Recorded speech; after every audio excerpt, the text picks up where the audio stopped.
नमस्कार प्रेक्षको, मराठी महाराष्ट्रामध्ये आपल्या सगळ्यांचं स्वागत आहे. मी संग्राम.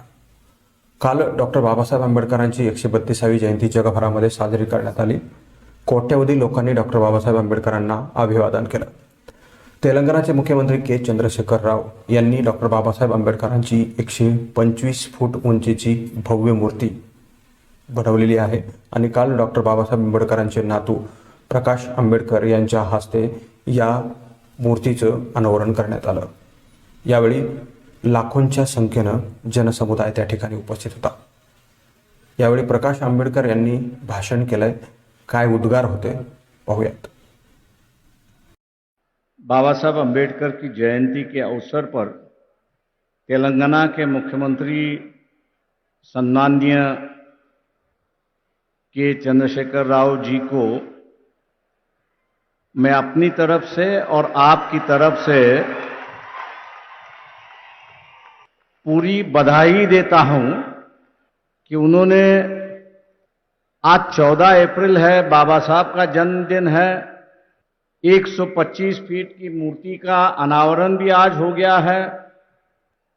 लेकिन साथ साथ इस देश के अंदर जो दबा हुआ, कुचला हुआ समाज जो है, उसमें एक नई चेतना, एक नई जान दोबारा उन्होंने शुरुआत की. एक चिंगारी जो है,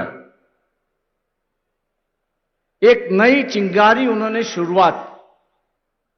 लेकिन यहां आने के बाद मुझे दिखाई देता है कि बाबा साहब की जो जयंती है वो अलग ढंग से मनाई जा रही. ना सिर्फ उनके गुणगान जा रहे हैं, गुण है, गान है, उस पर लोग गा रहे हैं, लेकिन हकीकत में जो बाबा साहब यहां पर चाहते थे, इस देश में जो हमेशा बाबा साहब चाहते थे, उस पे शुरुआत हुई. बाबा साहब ने एक इकोनॉमिक थीसिस लिखी थी कि जिसका नाम था प्रॉब्लम ऑफ रुपी, रुपए की समस्या. और इस किताब के माध्यम से बाबा साहब ने यह बताने की कोशिश की कि उस वक्त का जो राज था, अंग्रेजों का जो राज था, इंग्लैंड का जो राज था, वो रुपए के साथ में कैसे खेलते थे और उस खेल के माध्यम से वो भारत को लूटते थे. बाबा साहब पढ़े लिखे थे, इसलिए उन्होंने प्रॉब्लम ऑफ रुपी रखा. हम लोग जैसे पढ़े लिखे जो है वो उसको ये कहेंगे थ्योरी ऑफ लूट, मतलब एक दूसरे का पैसा कैसा लूटना, उसका उन्होंने विवरण किया है कि अंग्रेज जो है वो भारत को किस तरह से लूट रहा है.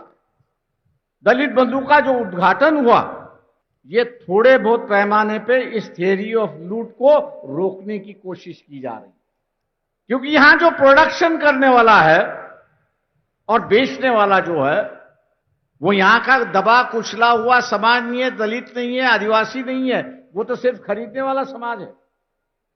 आज उसमें भी एक व्यापार की भावना, कमर्शियलाइजेशन है, उसकी कोशिश की जा रही है. मैं उसकी सराहना करता हूं और मुख्यमंत्री चंद्रशेखर राव जी का धन्यवाद देता हूं कि उन्होंने इस देश को आर्थिक दुर्बलता से कैसे लड़ना चाहिए और साथ साथ ये जो पॉवर्टी एलिवेशन का जो सरकार का कार्यक्रम है, उसको एक नई दिशा देने की कोशिश की. इसलिए बाबा साहब की जयंती पर बाबा साहब के आर्थिक विचारों को आगे ले जाने के लिए मैं उनको दोबारा धन्यवाद देता हूं. महाराष्ट्रातील ताज्या घडामोडींसाठी मराठी महाराष्ट्राला सबस्क्राईब करा आणि बेल आयकॉन प्रेस करा.